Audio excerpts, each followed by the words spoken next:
sih air kok penting bagi kehidupan kita? Tentu saja karena air sangat bermanfaat bagi kehidupan manusia, hewan, dan juga tumbuhan.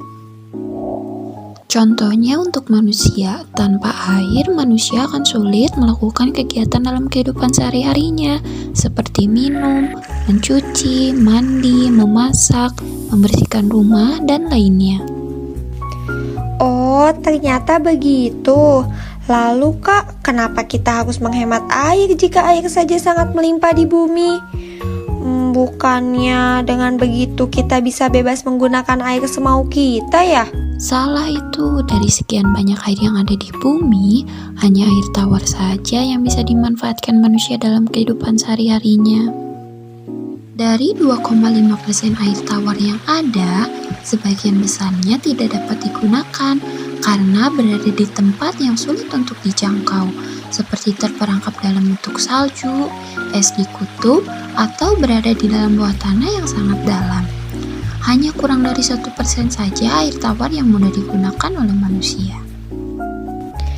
Oh gitu. Tapi Kak, kok bisa ya air tawar yang jumlahnya sedikit tidak habis meskipun digunakan terus-menerus oleh manusia? Itu karena adanya siklus air yang bisa membuat jumlah air di bumi tetap. Hah? Bagaimana caranya?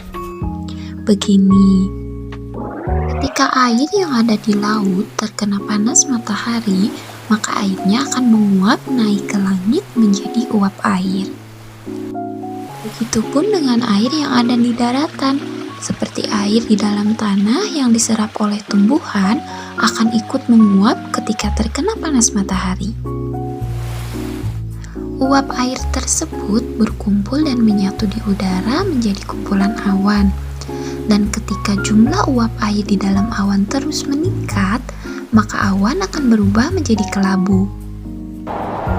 Awan-awan ini akan tertiup angin dan menyebar ke seluruh permukaan bumi.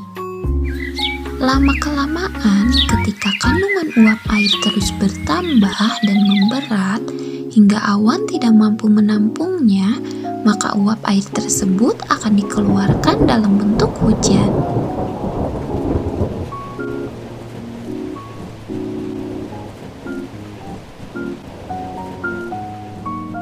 Air hujan yang jatuh ke permukaan bumi sebagian besar akan diserap oleh tanah dan sebagian lagi akan mengalir di permukaan tanah melalui sungai atau selokan menuju ke lautan.